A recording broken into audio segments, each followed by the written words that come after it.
So, here's a thought.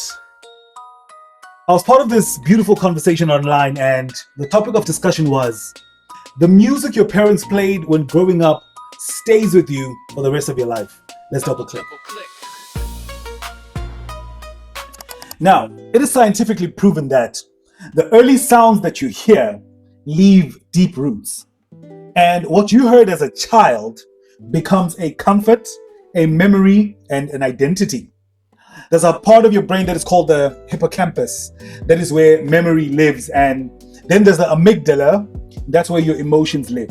Music is one of the very few things that activates both at the same time, simultaneously. KrTC, ganye. So when you hear a song from your childhood, you're not just remembering, you are reliving. Music doesn't just play, it imprints. Especially because if you're a child of the 80s, like me, or you grew up in the 90s, when music wasn't released as frequently and as willy-nilly as it is right now, you would sit with a particular body of musical work for weeks, for months, even for a whole year before the artist release again.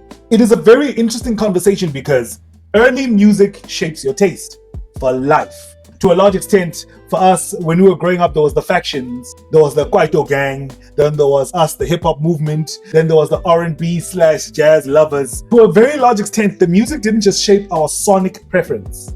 It literally shaped who we became. Boy, when I tell you to this day, maybe I don't play it as voluntarily and as often enough, but when Kenny Rogers comes on, whew, you gotta know when to hold 'em. Come on, don't play with me now. It doesn't just sound like a song, it actually sounds like a room. I remember who was there. I can smell the atmosphere. I can see the porcelain dog with the puppies on the corner table next to the radio. Sorry, I mean home entertainment sound system. Especially if it was an Iowa. Because listen, back in the day, if you had Iowa at home, your family was the president of that street. That thing played records, cassette tapes, CDs. It was the future, Baba. The childhood music we were exposed to has shaped our memory way deeper than we realized, because that music became the soundtrack and it became an emotional time machine which still connects us with our friends and families, with our loved ones who have passed away. As soon as that song plays, it takes you back to the time and place and to that person who introduced you to that music. To this day, when I hear the first few chords of Stimela, come on. Shout out to my uncle. That man was a groupie before groupie was a thing. He loved Stimela. He had every album, every live, every single. He had the t-shirts. He was deep in it. So for many Saturdays, Stimela was the soundtrack for Jana, Voga. We're doing chores or we are cleaning the yard, because that was the perfect excuse to play the music on full blast. They couldn't tell him anything because he was like, if you stop the music, I stop the cleaning. You lower the volume, I lower the energy, Baba. For the modern day music listeners, y'all have Skomota. Shout out to you. We had Sankomota. What you know about that? Music wasn't just entertainment. It was instruction. It was discipline. And it was family culture. I'm talking Eric Clapton, Dolly Parton, Neil Diamond, Diana Ross, Fela Kuti, Lady Smith, Black Mambazo. That's why a lot of us lost our minds last year at the MTN Bushfire Festival when Black Mambazo took on stage, because it wasn't just a performance. It was a trip down memory lane. And that's why even today, when a modern artist samples or remixes an old song, it moves you.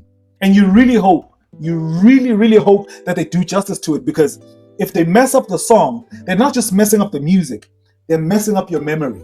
I tell you, when Lionel Richie said, "Oh, what a feeling," when we're dancing on the ceiling, even if you couldn't dance, you started to think, maybe my problem is not that I can't dance. Maybe the problem is the floor, because if I could just get to the ceiling, if I could just get to that ceiling, that's much. And then you look at today, the stats say 100,000 new songs are released every single day. Just sit with that. 100,000 new songs per day. Suddenly you realize something. I'm really glad I lived in a time where I could sit with the music, repeat it, replay it, live inside of it, because it gave it worth. So yeah, Just an interesting thought. Let's double click in the comment section. What artist, what song, what album is your emotional time travel machine?